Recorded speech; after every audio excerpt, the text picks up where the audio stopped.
Are you considering having an aesthetic procedure performed? Confused by all the information out there? Welcome to It's a Young Thing, where Nurse Paula Young arms you with the knowledge on all things cosmetic and aesthetic. And now, Nurse Paula Young. Hey everyone, it's Nurse Paula Young from It's a Young Thing. Thanks so much for joining me this week. You know, I got some great questions coming in from people about something that's not really so much about beauty or cosmetic, but something aesthetic nevertheless, and it is laser tattoo removal. So if you're one of those people that got a tattoo when you were 18 years old and it's just not fitting into your lifestyle anymore, or maybe you have a new job or a new career that you need to remove a tattoo for, or even going into the military where a tattoo removal off of a body part that's visible under a military uniform or police uniform or first responder uniform needs to be removed before you can actually go into active duty.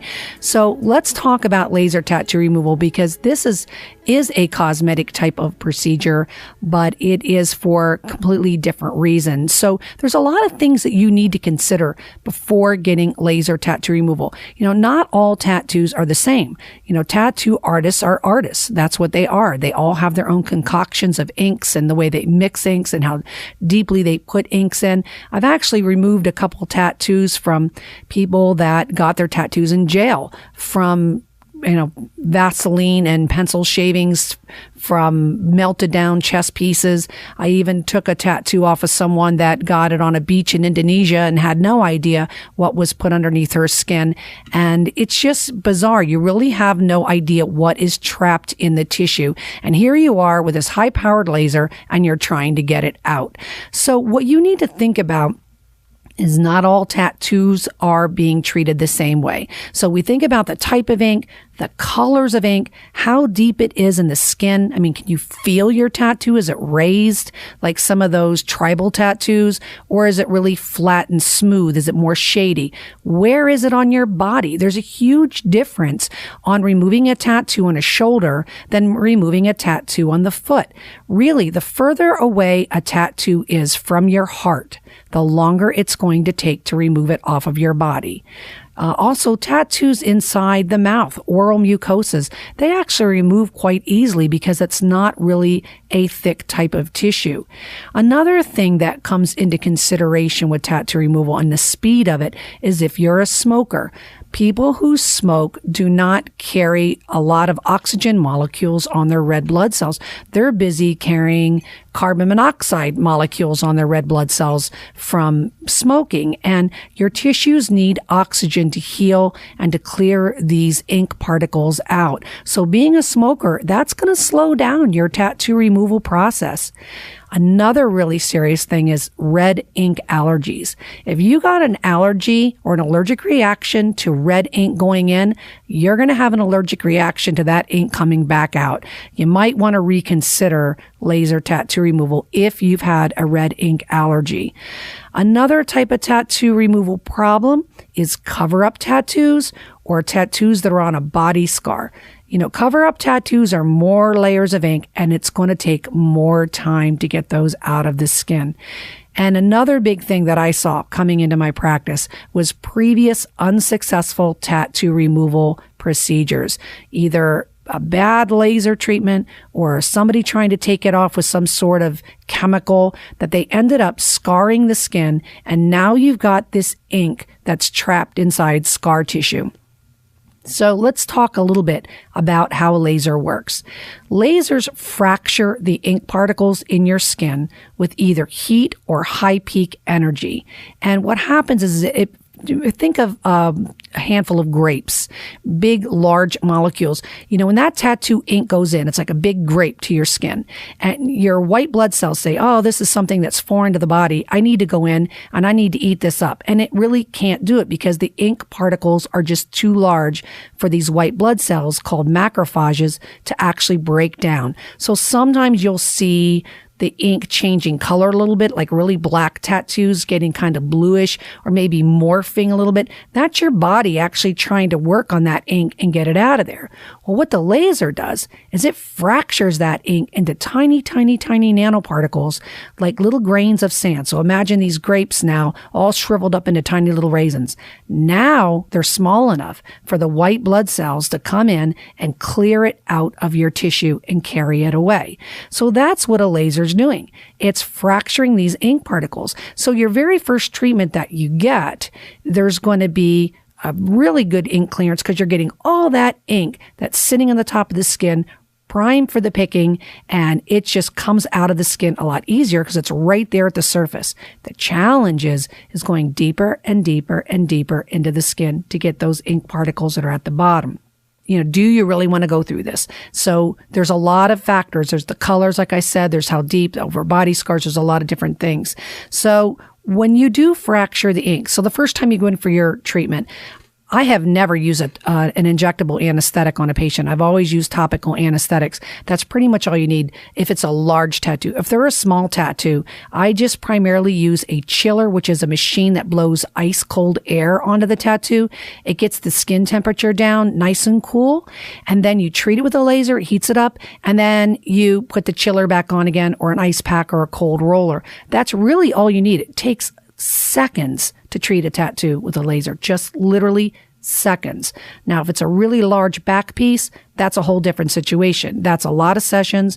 That's topical anesthetic. It is going to be painful because it's such a large area and there is going to be swelling, but that is something that's completely different. Now, when you very first get the tattoo treated with the laser, you're going to see this white frosting and everybody says, oh, that's the ink coming out. It's not. What it is when that cell ruptures underneath the skin that's holding that ink particle, that's the moisture escaping from the skin that's coming up to the surface. And that frosting is what we call it, literally wipes off, and then you will see your ink looks exactly the same. It's over time. Now that you've fractured that ink with the laser, it's going to, your white blood cells will come in, it'll eat up, gobble it all up, carry it to the lymphatic system, and then your own natural body cleansing process gets rid of those particles. How can you help it? Not smoke. You can keep your skin really hydrated. You can make sure that you keep it out of the sun. So you really need to help it along. And the longer you actually wait between treatments, the more time your body has to get rid of that ink. So how can you also help too? Don't get a suntan. This laser is going to compensate for your tan. Lasers see color. Whatever the laser technician programs in, that's what the laser is going to go after. Well, guess what? Your suntan skin, that's a color. So if you're really tan, or if you're a darker skinned individual, it's going to take longer because the laser energy needs to be turned down, because the goal is to get the ink out of your skin without taking your color out. We don't want to leave a dark skinned individual like an African American with a white spot where the tattoo was, and we don't want to leave a light skinned individual like a Caucasian with a dark spot where their tattoo was. That's not the optimal goal. Now, there's a lot of lasers out on the market. Sometimes in the tattoo parlors, what you'll see are these tabletop, they call them Q-switched lasers, and they're really geared to just kind of take down a little bit of black ink for a cover-up tattoo, but they're not really capable enough to get out all the different arrays of colors and depths of colors that there are in most professional tattoos. So there are two other major categories of lasers on the market. There's nanosecond lasers and picosecond lasers. These are professional lasers. They've got a higher energy output. They can get in and out of the skin quickly, so quickly to hit their target under the skin, which is the ink particle, and never touch your skin. And that's the beauty of these fast-paced lasers. You'll see the picoseconds coming out now. There's a lot of them hitting the market. And the reason why people really like these picosecond lasers is they work really, really well on black ink tattoos, very very quickly out of the hole. And so somebody going into the military that really wants to get some great ink clearance quickly, because you have so much time before you get shipped out into boot camp, the picosecond lasers seem to do a really great job. I had a nanosecond laser, and that is pretty much what I use. I had different hand pieces for different ink colors. And a lot of times during a treatment, you'll see your provider switching hand pieces, like one that's going to be for green ink and one that's going to be for blue ink. And, you have to do that. You have to take colors down at a time. Because say you have a purple tattoo, some purple ink. Well, purple's made up of blue and red. So the tattoo artist has to say, well, which color do I go after first? Do I go after the blue that's in that purple, or do I go after the red that's in that purple? And this is a decision that your laser technician has to work with. It's a slow, gradual process. So here's some factors for success. Where the tattoo is in your body, what kind of tattoo it is, like a light shading or a script versus a real thick tribal tattoo, the colors that are in your tattoo. What's the quality of the laser being used? Does your provider keep that laser well maintained and calibrated? These things are really sensitive. They don't like to be moved around a lot. So proper maintenance on these lasers is paramount to make sure that you're getting optimal laser energy output so that you're getting the best possible treatment for your patient each time. The other thing that's crucial is going to be your compliance with the treatment and your aftercare. But the single most important factor is going to be the skill of the operator. And so the procedure itself, like we talked about, topical anesthetics, and you do need to have some ice on it afterwards. You will get some swelling. Sometimes red ink blisters up a little bit, so you will get a blister. If you get any kind of scabbing or blisters, don't pop it, don't pick it, don't peel it, because all that's going to do is lead to scarring. And scarring is another problem now you've just put on top of trying to get rid of the ink that's in your skin. Now, after your treatment, your provider can we used to put on clear aloe vera gel, and then we would put on Aquaphor on top and maybe a light dressing if it was in an area where the clothing would kind of rub. And it's going to take about 6 to 8 weeks between treatments. Now, lighter skin types get their treatments about every 6 weeks apart, and darker skin colors will get their treatments about every 8 weeks apart. And like I said, it's because you have to turn the laser down for darker skin types. So they need more time to clear that ink out of their skin. So you can pretty much think a typical time frame for removing your tattoo is going to be 1 to 2 years, anywhere between maybe 6 to 20 treatments, and it all depends on a lot of factors. You, the laser, and your technician.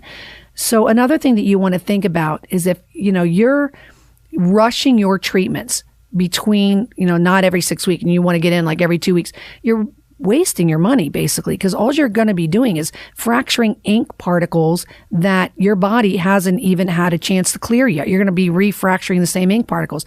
Give your body time. Drinking water is a great way to get the clearance. Taking a multivitamin that has niacin in it, if your medical care provider allows that. Niacin is a B vitamin. It's a flushing vitamin. It dilates the blood vessels, and it helps your body clear all of this debris out of the interstitial space. And interstitial means between the cells. And keeping the skin moist, don't let it dry out. Don't pick, don't scratch, and don't peel anything, or don't pop any blisters that may come out. Now, if you're a type of person and you look at your tattoo and you see that it is either scarred from the tattooist's needle or it's scarred from a previous tattoo removal treatment, that ink is now trapped in a scar tissue. And now you've got another problem on board. I don't think any laser is going to really get that out of scar. You pretty much need to open up the scar with a fractional laser. And this is why it's really good to go to a medical doctor's office that has a variety of lasers to help you get rid of this thing.